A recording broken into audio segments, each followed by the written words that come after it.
स्वागत है आप सभी का। एडेड जूनियर शिक्षक भर्ती को लेकर के यहाँ पर बात करेंगे कुछ महत्वपूर्ण अपडेट के साथ। और सबसे पहले यहाँ पर बात करेंगे 19 दिसंबर को कोर्ट में पीएनपी सचिव महोदय की तरफ से काउंटर लगाया जाना है।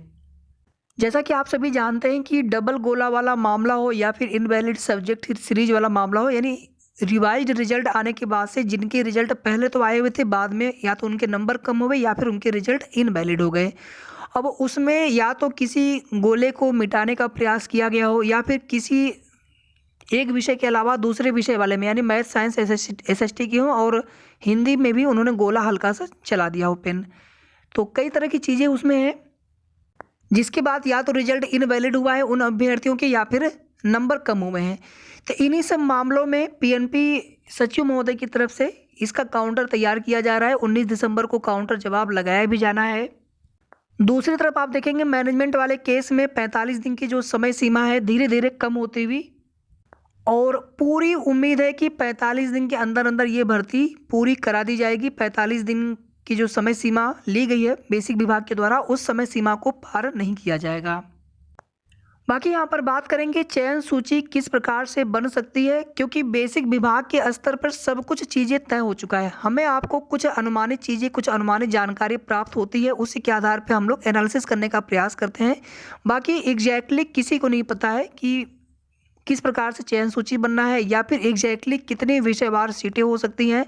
हालांकि अधियाचन में हम सभी को बहुत अच्छे से पता है कि श्रेणीवार, विषयवार और वर्गवार ही लिया गया है सीटों का डाटा, और सिलेक्शन भी उसी तरह से किया जाएगा ताकि कल को चयनित अभ्यर्थी विद्यालय में पहुंचे तो सबसे बड़ा तो वहाँ पे चैलेंज यही होगा कि हम विद्यालय में पहुंचे सेलेक्ट होने के बाद और वहाँ पे हमारा वर्ग और हमारा विषय मिल जाए, कोई दिक्कत ना हो। इवन आप देखेंगे टीजीटी पीजीटी वाली भर्तियों में भी कितनी समस्याएं देखने को मिल जाती है, जबकि वो लोग भर्ती पहले से करते आ रहे हैं। और यहाँ पर तो पहली बार भर्ती प्रक्रिया की जा रही है, पहली बार चयन सूची बनेगी अलग अलग विषय के हिसाब से। और ये जो डाटा आए भी हुए हैं विद्यालयवार, राज्य स्तरीय मेरिट बनेगी, इसमें कोई भी डाउट नहीं है। मेरिट स्टेट लेवल की ही बनेगी, यानी सभी जिले की एक कट ऑफ होगी किसी पर्टिकुलर विषय के लिए, किसी पर्टिकुलर कैटेगरी के लिए। तो मेरिट तो राज्य स्तरीय ही बननी है, लेकिन अलग अलग विषय की लिस्ट हो सकता है पूरी एक में आए। ये जो मेरिट लिस्ट है पूरी आपको एक में ही देखने को मिले और फाइनली उसमें एक डाटा दे दिया जाए कि इस विषय में इतने अभ्यर्थी सिलेक्ट हुए हैं इस कैटेगरी के, और टोटल हो सकता है वर्गवार कितने अभ्यर्थी सिलेक्ट हुए हैं इसका भी डाटा दे दिया जाए। और इसी तरह से last selected candidate date of birth के साथ, यानी कट ऑफ हर विषय की अलग अलग भी दे दी जाए।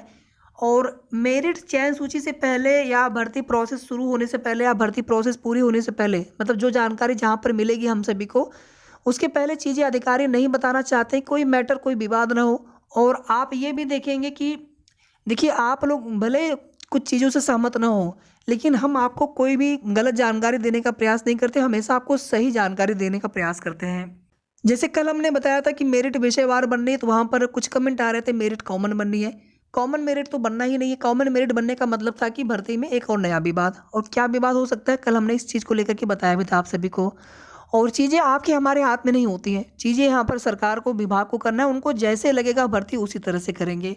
सेकेंड चीज़ यहाँ पर थी विषयवार सीटों को लेकर के जो भी अधियाचन के अनुमानित डाटा है, हालांकि वो फाइनल नहीं है, लेकिन 70-80% तक तो सही मान सकते हैं। उसी के हिसाब से हमने आपको चीज़ें बताने का प्रयास किया था। बाकी हमारे लिए आप सभी जूनियर एडेड फैमिली परिवार एक सभी एक समान है, और ऐसा नहीं कि किसी विषय में सीटें ज़्यादा या कम हमारा कोई उसमें उद्देश्य हो बताने का। जो चीज़ें जितनी जानकारी मिलती है उतना ही हमने आपको बताने का प्रयास किया था। और 20 से 25 या अधिकतम 50 सीटें प्लस माइनस हो सकती है, हमने आपको ऐसा भी बताया था। भर्ती की जियो आने के बाद शेड्यूल तो 100% होगा, इसमें कोई शक नहीं है। कल भी हमने कहा था शेड्यूल तो 100% आ जाएगा, पूरा पूरा कंप्लीट, लेकिन उसमें विषयवार सीट बिल्कुल क्लियर हो या फिर और कुछ बाकी की डिटेल्स मेरिट सूची से संबंधित हो सकता है जियो के अंदर शामिल न किया जाए। जियो जारी होने के बाद सबसे पहले फॉर्म आवेदन ही करवाए जाने हैं और उसके बाद चयन सूची का प्रकाशन होना है। ये सभी कार्य एनआईसी से होना है। एनआईसी को लेटर गया है, हो सकता है कि जवाब भी आ गया हो, ठीक है, क्योंकि अधिकारी कुछ भी बताते तो है नहीं, पूछने पर कुछ जानकारी थोड़ा बहुत मिल पाती है। तो एनआईसी से स्लॉट मिलने में ज़्यादा समय नहीं लगना है। उसके बाद जैसे ही प्रमुख सचिव सर उपस्थित होते हैं प्रदेश में लखनऊ में, क्योंकि आप सभी जानते हैं कुछ अधिकारी यूएसए गए हुए हैं, ग्लोबल समिट वहाँ पे है। तो इस वजह से जैसे ही वे आते हैं और आप देखेंगे उनका स्पष्ट निर्देश भी है कि हमारे वापस आते ही हमारे टेबल पर फाइल होनी चाहिए और उनके साइन होने के बाद फिर फाइल बेसिक शिक्षा मंत्री जी के पास जाएगी और उनके साइन होते ही जियो का लेटर जारी हो जाना है। बाकी 19 दिसंबर वाले में पीएनपी सचिव महोदय की तरफ से मजबूत काउंटर लगाए जाने की पूरी उम्मीद, ताकि जितने भी 25 कुछ याचिकाएं हमने आपको बताई थी कनेक्टेड, कुछ और भी हो सकता है नए रिट्स पड़ गए हों उसी की भी आप पर, क्योंकि जहां पर कहीं पर आप देखेंगे कोई भी अगर एक कोर्ट ऑर्डर आ जाता है, कुछ भी ऐसा होता है तो बाकी लोग भी उसमें कोशिश करने लग जाते हैं कि हम भी उसी में रहेंगे तो हमें भी अगर कल को कोई फ़ायदा होता तो हमें भी लाभ मिल जाएगा। इसी तरह से डबल गोला वाला मामला है या फिर इनवैलिड प्रत्यावेदन वाला मामला है 21 तारीख को, उसमें भी मामला फाइनल हो जाना है। उसमें बहुत ज़्यादा कुछ दिक्कतें नहीं, वहाँ पे केवल और केवल ज्वाइनिंग लेटर वितरण पे रोक है, उसमें भी काउंटर लगा दिया जाएगा पीएनपी सचिव महोदय की तरफ से। और फिलहाल में हम लोग पहले से हम सभी को पता है कि कोई भी चीज़ें अधिकारी बताते हैं उस पर हम 100% रिलाई नहीं कर पाते, भरोसा नहीं कर पाते, क्योंकि चीज़ें हमेशा बदल जाती हैं। उम्मीद है कि इस बार ऐसा ना हो। सेफ गुणांक कटऑफ को लेकर के आप लोग बिल्कुल भी परेशान मत हुआ करिए। आप अपने से एक अनुमान लगा लीजिए कि हमारा हो सकता है कि नहीं हो सकता, उम्मीद रख कर चलें। चाहे आपके गुणांक कम हो, एक एवरेज गुणांक हो, और ज़्यादा गुणांक है तो आपका हो ही जाना है। बस डॉक्यूमेंट्स आपके सब सही होने चाहिए। और साथ ही साथ हम किसी और भर्ती की तैयारी कर रहे हो तो पूरा फोकस अपने उस भर्ती पर करें।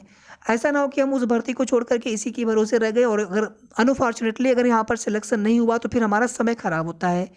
तो प्लीज़ आप लोग दूसरी भर्तियों की भी तैयारी करते रहें। जिन भाइयों बहनों का कहीं पर सिलेक्शन हो जाता है, आप अगर यहाँ पर एक सीटें छोड़ देते हैं तो किसी बेरोजगार के परिवार में खुशियाँ आ जाएंगी। उनसे भी हमारा विनम्र आग्रह निवेदन रहेगा, भले ही आपकी ज्वाइनिंग में समय लगे, लेकिन अगर आप यहाँ पर सीटें नहीं छोड़ते हैं तो यहाँ पर भी आपको, भले ही आप हो सकता है कल को आप ज्वाइनिंग ना करें, काउंसलिंग भी करा लें आप, लेकिन फिर वो सीटें बाद में खराब होंगी। तो बस इतनी ही अपडेट है। आगे की जो भी ऑथेंटिक सही जानकारी प्राप्त होगी आप सभी को समय समय पर हमारे चैनल के माध्यम से सूचना दी जाएगी। वीडियो को आप सभी प्लीज़ लाइक शेयर करके, साथ ही अगर आपने अभी तक चैनल को सब्सक्राइब न किया हो तो ज़रूर सब्सक्राइब कर लेंगे। धन्यवाद।